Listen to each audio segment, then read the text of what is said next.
Social scientist, समाज वैज्ञानिक पैदा हुआ तो वो तथागत बुद्ध थे, जिन्होंने कहा कि आपका कल्याण करने कोई नहीं आएगा, आपको अपना कल्याण करने के लिए खुद ही मार्ग बनाना पड़ेगा। मैं रास्ता बता सकता हूं, चलना आपको पड़ेगा। तो अगर आप भगवान बुद्ध की पूजा इसलिए करते हैं कि वो कोई पैसा, जमीन, संपत्ति दे देंगे, तो मेरे हिसाब से जितना मैंने बुद्धिज्म को पढ़ा है, आप गलतफहमी में हैं। बुद्ध ने कहा है कि जिस दिशा में आप प्रयास करोगे, जिस दिशा में सोचोगे, उसी दिशा में आपको सफलता मिलेगी। और हर सफलता के लिए आप खुद जिम्मेदार हैं, लेकिन उसके लिए आपको माहौल और वातावरण बनाना पड़ेगा। आज न तो हमारे बीच बाबा साहब आएंगे, न तथागत बुद्ध आएंगे, लेकिन उनके विचार हमारे साथ है। और वो विचार क्या है? हमें मानसिक रूप से बहुत मजबूत रहना पड़ेगा। और सोचिए, अखंड भारत के निर्माता सम्राट अशोक के वंशज हैं हम। आज हर कोई कहता है कि भारत अखंड भारत बने, भारत विश्व गुरु बने, लेकिन भारत विश्व गुरु कब था? जब बुद्ध का भारत था। बुद्ध ने उस समय संघ बनाया, बड़े बड़े मठों के निर्माण किए। धरती के नीचे जहां भी खुदाई करेंगे तो आपके बौद्ध मठ मिलेंगे, बौद्ध विहार मिलेंगे। आप लोग कभी सोचते हैं कि जो इस देश के मूल निवासी थे, जो इस देश के बिजनेसमैन थे, जो इस देश के किसान थे, वो मजदूर कैसे बन गए? उसकी वजह थी हमारी सांस्कृतिक विरासत का खो जाना। हमने बुद्ध को भूल गए, हम धर्म को छोड़ दिया, हम अपने भाईचारा से अलग हो गए और हमें सांस्कृतिक रूप से गुलाम बना दिया गया। और उसी गुलामी को बाबा साहेब ने 1956 में, 1950 में संविधान देकर और 1956 में धर्म का रास्ता बताकर हमें फिर से उसी रास्ते पर लाने का कोशिश किया है। अगर आपको कोई कहता है कि ये किसी एक जाति का धर्म है, विचार है, तो वो आपको ठग रहा है। वो इस देश के मूल निवासियों का धर्म है। और हम लोग दया, करुणा, भाईचारा, वो तमाम पशु पक्षी जो मानवीय गुणों से भरपूर थे, जो मानव के दोस्त थे, उनको बचाने का बुद्ध ने अभियान चलाया था। तो आपके सांस्कृतिक विरासत, कल्चरल जो डाइवर्सिटी है, उसको हड़प लिया गया है। और भंते सुमित रतन जी का मैं बहुत बहुत साधुवाद करता हूं कि आज के दौर में जब बोलने पर ताला है, चारों तरफ डर है, चुप्पी है, एक भंते अपने सांस्कृतिक, सामाजिक, राजनीतिक और आर्थिक अधिकार के लिए रात दोपहर के 3 बजे और रात के 2 बजे संघर्षरत है। उनके लिए एक बार ताली बजा के स्वागत कीजिए। आपको गोरखपुर से सीखना पड़ेगा, इसी गोरखपुर से सीखना पड़ेगा।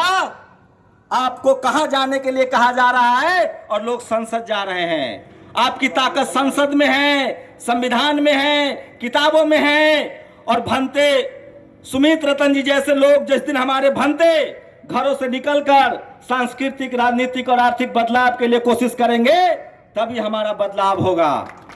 और एक बात और सुन लीजिए आप लोग, बिना टीवी अखबार के आपके नेता 1-2 बार गलती से सत्ता में आ जाते हैं, सत्ता बनाए नहीं रख सकते हैं। तो ये सांस्कृतिक विरासत, राजनीतिक विरासत और आर्थिक विरासत की लड़ाई है। इसलिए धम्म की तरफ बढ़िए, बुद्ध के विचारों को अपनाइए। और कोई गैर नहीं है, कोई दुश्मन नहीं है। हम सब अहिंसा के मानने वाले लोग हैं, धम्म को मानने वाले लोग हैं, इंसानियत को मानने वाले लोग हैं, पशु पक्षी, नदी नाला से प्यार करने वाले लोग हैं। लेकिन हमें दुख तब होता है जब हम लोगों को मजदूर, लाचार और बेबस बना दिया गया है। आज बहुजन समाज का आदमी, कलेक्टर हो, मंत्री हो, एसपी हो, डीएम हो, उनसे एक बार पूछिए जाकर। अब जातिवाद गांव में नहीं है, जातिवाद गांव में खत्म हो गया है। किसी मजदूर को नहीं मार सकते हैं। और जो गांव में जातिवाद कर रहा है उसको सजा हो रही है। अब जो जातिवाद है वो media, judiciary, college, university, bureaucracy, business, powers, sports, film, जहां पैसे का स्रोत है वहां जातिवाद है। और अब बहुजन समाज के पढ़े लिखे लोग जातिवाद के शिकार हो रहे हैं। हम जब तक अपने धर्म के रास्ते पर, बाबा साहब ने सारे प्रयोग किए और अंत में उन्होंने अपनी किताब लिखी, बुद्ध एंड धम्मा। क्यों लिखा उन्होंने लास्ट में वो किताब? क्यों 1956 में उनका सबसे बड़ी रैली हुई, धम्म की तरफ चलो। भारत में जब तक हम लोग अपने सांस्कृतिक विरासत की तरफ नहीं लौटेंगे, हमारा राजनीतिक विरासत, सामाजिक विरासत नहीं मिल सकता है, हम आर्थिक रूप से सुदृढ़ नहीं होंगे। और उसका रास्ता है बौद्ध धम्म का रास्ता। ये धम्म है, विचार है। मैं दावे के साथ कह सकता हूं कि इस दुनिया का कोई भी नागरिक धम्म के विचार पर चलेगा, वो अमानवीय नहीं हो सकता है, वो क्राइम नहीं कर सकता है, वो सबसे श्रेष्ठ मानव होकर निकलेगा। और मैं दावे के साथ कह सकता हूं कि भारत का कोई नागरिक जो धम्म पर चलेगा, वो कभी लाचार, बेबस, गरीब, डरपोक नहीं होगा। नहीं भरोसा है तो आजमा के देख लीजिए, मैं उसका जीता जागता उदाहरण हूं। एक गरीब, लाचार, बेबस किसान के घर पैदा हुआ, मजदूर के घर पैदा हुआ, एजुकेशन ली, और जब धम्म के विचारों को समझा तो आपके सामने बोल रहा हूं। इसलिए तथागत बुद्ध और बाबा साहब अंबेडकर, फूले पेरियार, तमाम महापुरुषों के विचारों को आत्मसात कीजिए, आगे बढ़िए। और कबीर की तरह, इसी बनारस में कबीर थे, कबीर की तरह आंख में आंख डालकर बात करना शुरू कर दीजिए। आपका डर उसी दिन से निकल जाएगा और आप सम्मान की जिंदगी जीने लगेंगे।